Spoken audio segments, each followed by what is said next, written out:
Sumpah itu Dajjal minder anjir. Oke, kembali lagi di channel gua. Jadi hari ini gue tuh mau ngebahas sesuatu yang lagi viral. Viral di TikTok dan juga di YouTube. Dan pertama ini kasus tentang Alvaro.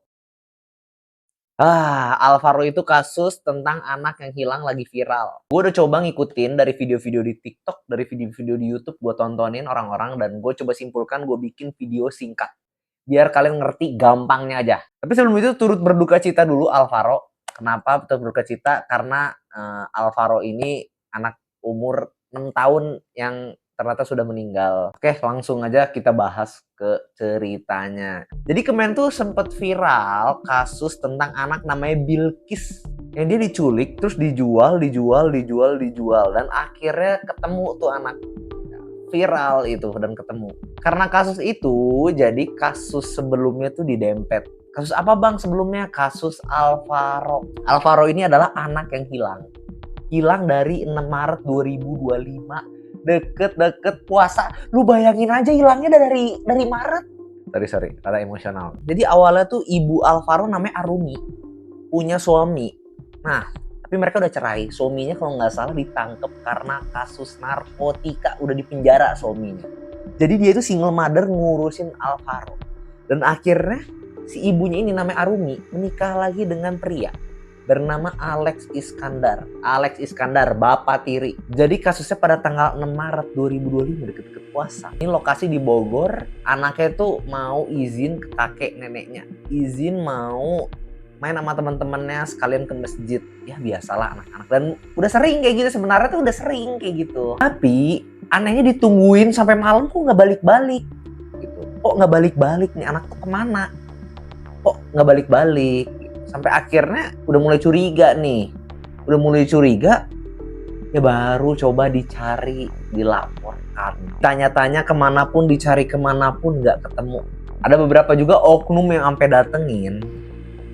Sampai minta, ya mau nggak gue bantu cari, tapi bayar gue 50 juta. Mau nggak gue bantu tapi gini. Jadi orang lagi susah, lagi menderita, dimintain duit. Jahat. Ini tuh udah sampai kepolisian juga ya, turun tangan dicek CCTV. Sayangnya CCTV masjid cuma 2 hari. Udah gitu udah kehapus filenya. Bahkan ada yang cuma sehari udah kehapus. Wah, ini Alex Iskandar, suami tirinya dan ibunya, wah sampai sedih-sedih. Suami tirinya ikut bantu cari, kakek nenek bantu cari, mereka sedih lah. Sampai akhirnya udah 8 bulan.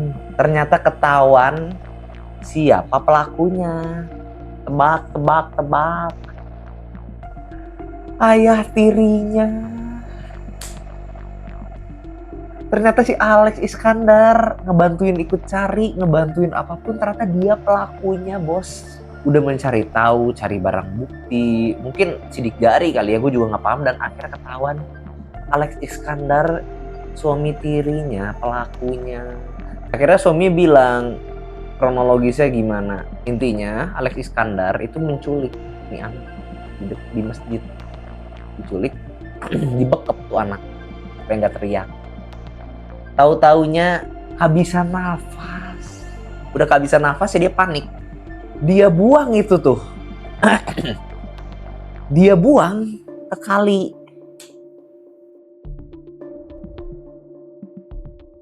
Dajjal aja minder mungkin ya. Kejam, sumpah nih kejam. Akhirnya ngaku dia ke polisi begitu. Polisi langsung datengin kali, taunya ketemu. Udah dalam bentuk kerangka tulang. Sumpah ini menyedihkan banget sih kalau menurut gua. Dan ternyata dicari tahu kenapa Alex tuh begini. Alex sebenarnya nggak ngomong kayak gimana dan belum ada klarifikasi dari polisi. Cuman polisi sempet kasih tahu lah, intinya dicek di HP-nya tuh kan, kalau lu ketangkep tuh HP pasti udah lah jadi barang bukti kan. Intinya ada tulisan mengenai dendam, entah dendam ke anaknya, dendam ke si istrinya, entah cemburu. Ada yang bilang cemburu sama anaknya karena istrinya tuh lebih care ke anaknya. Yang bikin nyeseknya tau nggak apa? Pelakunya belum ngomong apa-apa, akhirnya mencoba di penjara. Dia mencoba intinya dia bundior. Mungkin dia nggak kuat, udah ketahuan. Terus pembelajaran apa bang yang bisa kita ambil? Pembelajaran apa yang bisa kita petik dari sini? Sebenarnya dari sini susah pembelajarannya bisa kita petik gitu. Kenapa? Karena lu mempercayakan ke pasangan lu. Dan ternyata pasangan lo itu mengkhianati lo gitu. Jadi menurut gue ini sangat-sangat suwe aja gitu, ini bener-bener suwe. Gue nggak ngerti ini pelaporannya cepat atau enggak, tapi mungkin pembelajaran yang bisa kita petik itu adalah lu kalau misalkan udah ngerasa anak lu hilang, jangan ditunda-tunda. Jangan ditunda-tunda untuk ibu-ibu ke depannya. Kalau anak lu hilang aja sedetik, lu harus cepet-cepet. Kayak kasus Bilkis, langsung ketemu. Itu Bilkis kalau misalnya telat sehari 2 hari udah susah polisi ngelacak. Jadi kalau misalkan nemu kasus gini, langsung secepatnya polisi gitu. Minimal lu udah ngelaporin dulu. Nanti polisinya lama atau enggak, ya itu udah, aduh itu udah, kita udah nggak bisa tahu lagi bro. Mungkin lu viralin aja lah biar mungkin rada cepet. Karena sekarang kalau viral memang lebih cepet gitu. Ya gue juga tahu polisi tuh banyak yang diurusin tuh, gue juga ngerti. Polisi tuh banyak banget yang diurusin bro. Hati-hati lagi, jangan terlalu percaya orang terdekat. Pemerintahan lebih aware sama kasus anak hilang. Jangan ada laporan untuk anak hilang itu 1 kali 24 jam. Ini segitu aja, menurut kalian gimana? Berhati-hatilah untuk para ibu-ibu. Semua dari video ini gue endingnya ngasih apa yang bisa dipetik ya. Jadi yang bisa dipetik paling itu aja. Terus berduka cita, semoga nggak ada kejadian aneh-aneh lagi. Kejadian di dunia ini tuh banyak. Dan ini bukan cuma di Indonesia doang. Kalau kalian bilang di Indonesia kok tiap hari denger beritanya miris ya. Enggak bro, di seluruh dunia miris ya. Lu lihat aja berita miris. Oke, see you next video.